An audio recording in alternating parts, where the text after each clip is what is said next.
নমস্কার বন্ধুরা, দীপু গার্ডেন চ্যানেলে আবারও তোমাদের স্বাগত জানাই। দুদিন আগেই এই কমলা লেবু গাছটি নার্সারি থেকে এনেছিলাম, আজ সেটি প্রতিস্থাপন করব।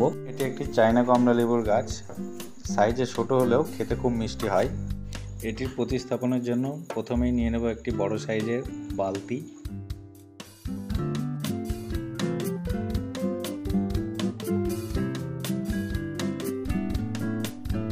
বালতির নিচের দিকটা অসংখ্য ফুটো করে নিয়েছি যাতে জল নিকাশি ব্যবস্থাটা ভালো থাকে। গাছ প্রতিস্থাপনের আগে একটি ভালো ড্রেনেজ সিস্টেম তৈরি করে নিতে হবে। এর নিচের দিকটা শুকনো পাতা ও ডাল দিয়ে ভর্তি করে দিলাম। ভার্মি কম্পোস্ট আর বালি মাটি ভালো করে মিশিয়ে নিচ্ছি। অর্ধেক বালতি পর্যন্ত মাটি ভরে নেব, বাকি মাটি গাছ লাগানোর পরে দেব।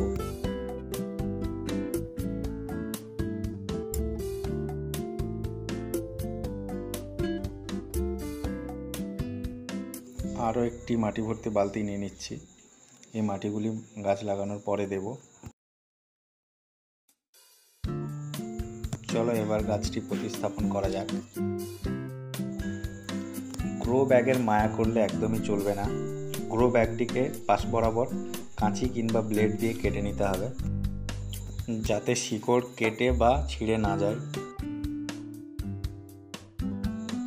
তারপর গাছটিকে মাঝ বরাবর বসিয়ে বাকি অংশটি মাটি দিয়ে ভর্তি করে দেব। টব ভর্তি করে মাটি দেব না, 4 আঙুল মতো ফাঁকা রাখবো, পরবর্তীতে জল ও খাবার দিতে সুবিধা হবে। এবার জল দিয়ে দিলেই আমাদের প্রতিস্থাপনটি কমপ্লিট। প্রতিস্থাপনের পর টব ভর্তি করে জল দিতে হবে।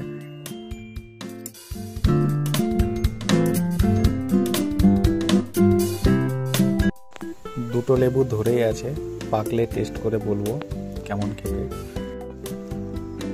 আশা করি পরের বছর আরও লেবু ধরবে, সেই ভিডিও তোমাদের সামনে নিয়ে আসব। জল দেওয়া হয়ে গেলে গাছটিকে 2 দিনের জন্য ছায়াতে রেখে দেব।